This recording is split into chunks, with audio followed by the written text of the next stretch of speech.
McCullough. Most people know me as the daughter of the late, great Bernie Mac. Shout out to ViralWaveTv. Thanks for the interview. Interesting. So, he wasn't famous when I was growing up. He became famous as I got older. Like, I was almost out of high school by the time he was becoming famous. Like, when I graduated from high school, Friday had just come out, and then that's when he was starting to get more movie roles. But even before he became famous, there's never been a time in my life where I wasn't known as his daughter. I remember, as a kid walking to the neighborhood corner store, and the guys on the playground would be like, "Hey, there's Black's daughter right there." That's always been the umbrella hanging over my head that I am my father's daughter. And it was okay at home. Like, he was dad. That was what I knew. Where I struggled was how everyone else began to react towards me, especially once he became famous. Overnight, I remember when I was in school, I used to have his headshot in hanging on my locker, and I was a geeky, nerdy kid. Like, I was the kid that, most people really didn't really pay attention to me. And I remember my locker partner, she was the girl that all the guys were like, ooh. And I remember, like, some of the guys that were, like, at our locker to carry her books, but they were like, "Oh, who's that black ugly nigga on the wall?" And she was like, "Oh, that's my locker partner's father." She said he's a comedian or something. And that was one year. And then the following year, he did Def Jam. And then all of a sudden, it was like, oh my gosh, oh, it's you. It's your dad. And then the following year, that was his second Def Jam appearance. And all of a sudden, people were just like hating him. And, oh, I can't stand her. She thinks she's all that. And then everything just became about just being his daughter. Like, all of a sudden, I didn't have a name anymore. I didn't have my own identity. And that is something that I struggled with for a good chunk of my life. So him as daddy, that was fine. Like, that was what I knew. It was outside, the people outside of us that I guess made me question my worth and, like, my identity and who I was. So I struggled to find my own space, my own name, without being known as Bernie Mac's daughter. So the pros, of course, are it's your parent. Like, so you get to say, "Hey, look at my dad." For me, I feel like it's a little different because, unlike a lot of other celebrity kids, my dad wasn't famous when I was born. My parents got married at 19. Like, they were 19 years old. 2 weeks later, my dad turned 20. 4 months after that, I was born. And so I feel like it was a big plus to be able to watch him build his career from the ground up. I think that was just a beautiful thing, a wonderful sight to behold. And I got to watch it happen in real time. Obviously, there are the perks that come with him having his career. And, as we started moving on up, we got to see and experience a life that we could have only dreamed of. Also, just watching his influence and impact on other people, to watch people starting to react to him and just, "Oh my God, I love you, Bernie Mac." Oh, it's beautiful. And I will say, though, as everything's a blessing and a curse, right? Other people, that can be a big con, because fans can get really possessive, right? Because people, they watch you, especially once he got the television show. He's in their home on their televisions every week. So folks really feel like they know him. And then by proxy, they feel like they know you. So you're not as free to be yourself. You have to be on guard, because now every time I'm out, I run the risk of, "Oh my God, Bernie Mac's daughter." Bernie Mac's daughter was in here. She was not nice. You get that. And then I got my first taste of this last year. I did an interview last year with the podcast called Can We Talk Podcast. And the topic was healing the parental wound and its effects on your adult relationships. And I talked about, just the healing that I had to do from just how my dad was like. I mean, let's face it, nobody escapes childhood unscathed, right? And I didn't say anything, out of pocket about my dad. I don't have anything out of pocket to say about him, right? But after the podcast, all of these news outlets just took, like, every headline was like, Bernie Mac's daughter says he was abusive. Bernie Mac's daughter talks about his cruelty as a father. Bernie Mac's daughter says that, and I didn't say what they said, but the public saw it and read it, and just eviscerated me.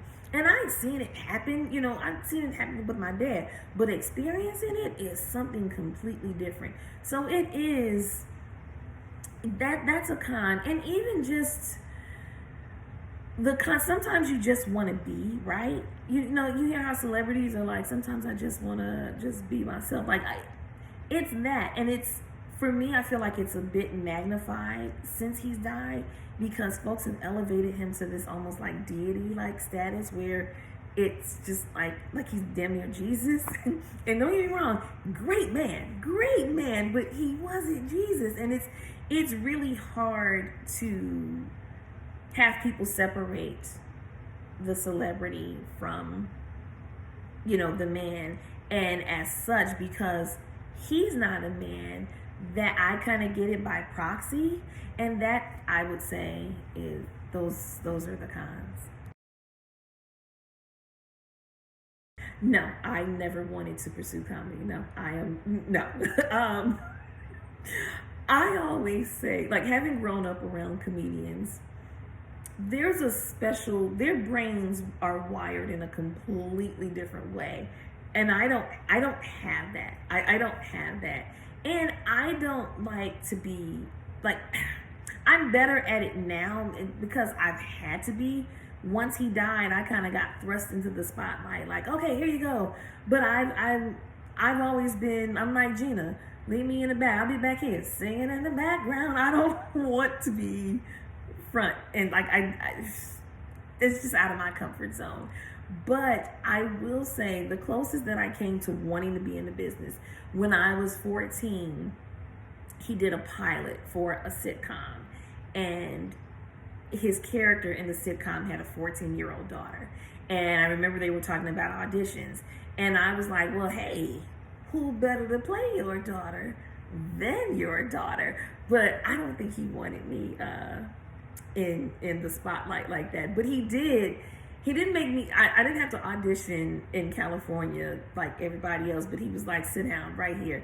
And he didn't even give me the script. He was like, we're going to improv a scene. And he made me improv a scene with him. He was impressed. He was like, you got chops, okay. But once I saw all that went into being famous and being in the spotlight, no, I never wanted that. Like, leave me in the back. I'd rather be like somebody like Byron Allen. Like, y'all know his name, but don't nobody see Byron Allen. Like, that's what I like.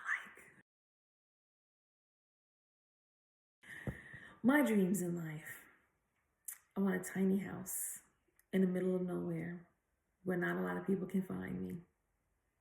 That would be awesome. But I don't have big ostentatious dreams, right? I'm not like, I want my name in lights. I want everybody to know who I am. I want to love. I want to be loved in return. And I want to help people. So that's really the biggest reason why I talk about my life and my dad, not in the hopes that people, give me attention because I'm Bernie Mac's daughter, but so that perhaps you see yourself in us, in him. Perhaps you can stop looking to celebrity to think that it means people aren't human. And when you see yourself, perhaps there's something that you can recognize that makes you go, oh, okay, I'm not alone. That's not just me. Oh, okay. And, you can learn from our mistakes as well as from our triumphs. So, yeah, good food, good people, love, and I help people. I'm good. Well, no, I'm not working on a project about my dad, but there is a biopic project in the works. That is true. Favorite project of his that he worked on? So there's not really anything he's done that I can honestly say, oh, I didn't like that. Even the ones that may not have been like the greatest, project, but I just used to like to watch him work. Now, I will say, I think the sitcom is some of his best work. I really do. I also, there's a special place in my heart for Guess Who, because I feel like watching his character Percy Jones with his daughter Teresa, it mirrored a lot of my relationship with him as an adult. So that has a special place in my heart. Ocean's 11 is one of my favorite of his movies. That's like one of my favorites. One, because it's just a fun plot, but I was really proud because I feel like he brought the comedic element that everybody, of course, would be looking for from him. But I feel like he showed that he can actually act. Because, there are some people who are just funny. Their gift is that they're funny. They're not really an actor. But I feel like he showed that he could do that. But overall, I just love to watch him work.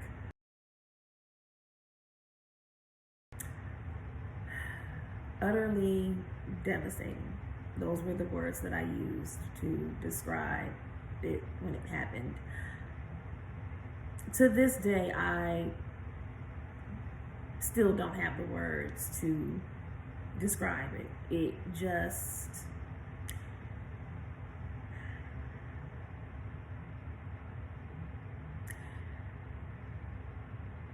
I have said from the moment it happened till now, I have not stopped saying it. The only thing that I imagine that could hurt any worse than losing my dad would be to lose my daughter. It's an indescribable feeling that I don't wish on anyone. And it's really, you think you can prep yourself and prepare. You can't.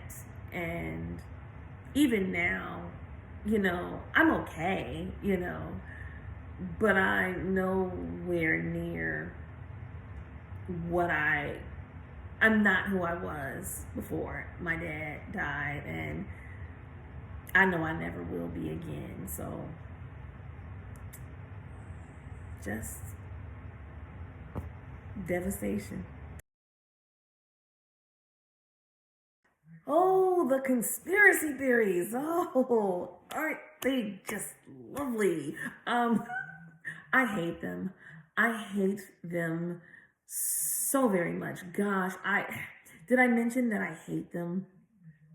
And I saw that they started almost immediately after he died. And it just added another layer of, I guess, pain, because it was just like, why, again, like I said, I know when it comes to celebrities, there's this tendency to prop them up and exalt them and make them like they're not human, but they are. They're just mere mortals like the rest of us. And the truth is, I get the conspiracy theories. Like, people have vivid imaginations, and I get they sound really salacious and great, like, ooh, he was set up. He saw the cloning facilities. He was sacrificed for the Illuminati. Like, when the truth is just, no, he just wasn't a healthy man, and his body just gave out. And why can't that just be enough for people? And it's, it was difficult enough to live it and experience it. And it almost kind of feels like a slap in the face when people start spouting the conspiracy theories, because it's just like, why can't y'all just let it be what it is? It's, you know, it, having seen my dad hospitalized several times, having seen him in the ICU for 3 weeks at the end of his life, it wasn't that juicy. It wasn't that. So yeah, I hate them. That's all I got. I hate them. We don't keep in touch with any of the celebrities that he worked with. We're all, friendly. If I were to see all of them, they'd all be like, hey, but no. And here's the thing about my dad. He didn't really hang out with, he did his work. He was cool with people out in Hollywood, but his friends were the friends that he grew up with from the time he was a kid. Like celebrities weren't over our house just hanging out, kicking it like that. He actually said that if you go and look at his biography episode, Annie's show biography, he said that in the episode, like, no, I don't have celebrity friends. My friends are the people that I grew up with. And again, that's not to take away from, because he did make, friends with some people, like that they were cool, and they worked together and he had good relationships with them. But those weren't, those weren't his crew. That wasn't his crew. So no, like I said, we're friendly. Like if I were to see any of them, yeah, they'd all be lovely, but no, we don't keep in touch. Oh gosh, I don't know that I can say that I have a favorite memory. I had 30 years with them, so it's, I can't just pick one. I will say when I was a kid, I loved, he used to make songs and dances for us, and he'd have me perform it with him in front of family. And if you look at any of the pictures of me doing it with him, I'm staring at him, like looking up at him. And that's how I always did, because even now, I'm grown, raising a teenager, and there's still this little girl inside of me that just wants to make my daddy proud. But I will say a memory that like stands out to me that has a soft spot in my heart. My dad didn't cry. Like I can count the number of times I've ever seen my dad cry. Like that's just not something he did. When I found out I was pregnant, I really wanted to make it special to tell him that he was going to be a grandfather. So I bought a bib that said, I love Grandpa. And I bought a little bag. And I bought a card with a little baby booty on it. And on the inside, I wrote, see you in November, because I was due November 18th. And I put love, Jasmine, or Jeremiah, because we didn't want to know what we were having, but we had like boy Jeremiah, girl Jasmine. And I wrote it on the card and I put it in the bag. And I went over to the house and I was like, I have something for you. And he was like, what, daughter? What you got for me? And I gave him the bag and he opened it and he looked inside, and like once he saw the bib and then he opened the card, he looks at me like he stares for a second like he's trying to register what it's saying, and then he looks at me and goes, you knocked? And I told him, yeah, you're gonna be a granddad. And he started crying, and just the sheer joy on his face, I will always cherish the joy that I got from being able to witness his joy at becoming a grandfather. So that's one. I would just like the world to know that he was a special man. That thing that draws you all in to him, that thing that you all see, that you all connect with him, that wasn't an act. That was him. My dad, they'll make people like him. They'll make a lot of people like him. I always say, he had a heart of gold. Now, his methods sometimes could use some work, but he had a heart of gold. He was really a sensitive soul. A lot of people don't realize this. Like, a lot of people think he was like this, just I ain't scared of nothing. And yeah, that was kind of the bravado that he put on.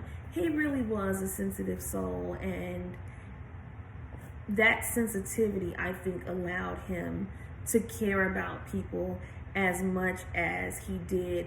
There are so many people who have a story about how my dad saved them, how my dad, I don't want to say saved, but came in and did something, just a beautiful moment of help to them. And it's the stuff that it's not mainstream information, but if you gather a bunch of people in a room who knew my dad, pretty much all of them are going to have this moment, this story that they're going to tell you about I was down and out, and Bernie came and, he sat with me, he did this, he did that. I'll give you an example. The day that I gave birth to my daughter, he was right there in the delivery room. Gosh, I didn't want him to be, but he was there. And he turned that hospital room into a full-blown party. He called his driver and sent him to get like $300 worth of food and champagne and drinks, and called everybody up. Now, everybody, like a hospital, you're only allowed like 2-3 guests. He had the whole family in my room.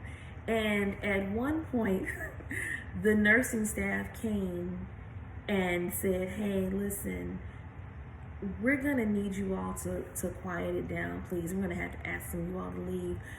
And the reason they did that is because there was the woman in the room next to me, she had delivered a stillbirth. And, so him being him, first and foremost, he was like, hell no, we ain't moving. Like, they still party. But he left and went and sat with her, I want to say for about a good 30 minutes, just sat with her and talked with her and held her hand and everything. And then later he sent her roses and a little gift, just to say, hey, I'm sorry. And that's the kind of guy my dad was. So that's what I'd like people to know. I'm just right here, right now. My primary focus is raising my kid. That's my biggest thing. If you want to see, thoughts and stuff, I write on Medium. You can find me at medium.com at Bernie's daughter. And that's really the thing that I do right now. I will say, I know there's a book in me. I know there is. I can't promise that it's going to be out within the next 6 months, but at some point, there will be a book. So that's what I got right now. I would say